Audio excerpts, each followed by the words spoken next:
කොහොම හරි මේ මිනිස්සුම බේර ගන්න ඕනේ. අපි ළඟදිම දවසක ෆාදර් හම්බෙන්නේ යා. ෆාදර් මං හරි කැමති සමාජ සංශෝධන වැඩවලට. මේ රටේ දූෂිත මිනිස්සුන්ගේ උළුගෙඩි හදනකම් මේ රට හදන්න බෑ ෆාදර්. ඇත්තටම රතන්පල මහත්තයා ඔබතුමා වගේ දැනුම තියෙන කැපවීමෙන් වැඩ කරන සමාජයේ පොඩි මිනිස්සු දිහා ඇහැරලා බලන අලුත් අදහස් දරන නායකත්වයක් ගන්න පුළුවන් අය තමයි අපි පාර්ලිමේන්තුවට යවන්න ඕනේ. ඒකට ඔබතුමා හොඳ උදාහරණයක්. මේක නෙමෙයි. දැන් ඔයා ඊයේ පාටියේ හිටියේ නැද්ද?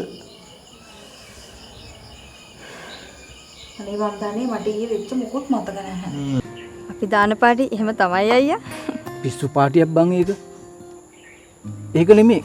කවුද ඒ කෙල්ල? හැබැයි ආන්ටි නම් ගෙදර නිකම් ඉන්න හින්දා ආන්ටිට ගම යගෙන ඔක්කොම හොයන්න පුළුවන්. ආන්ටි එක දිගටම කරන් අපි ආන්ටිට උදව් කරන්න. ඇත්තටම ඔයාලා දෙන්නට මොකද්ද තියෙන අමාරුව මෙච්චර මේ අපි දෙන්න ගැන හොයන්න? අපි තම්සලා ගැන හෙව්වේ නැහැනේ. තම්සලා පාඩුවේ ඉන්නවක අපිට අපේ පාඩුවේ ඉන්න දීලා.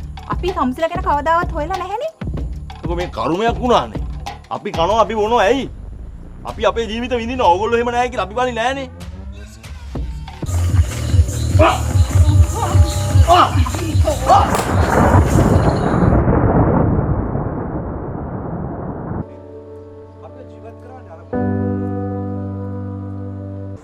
අරමුණු තුලින් තමයි අපි ජීවිතය දකින්නේ. හැබැයි අරමුණ තීරණය වෙන්නේ අපි හිතන විදිහත් එක්ක.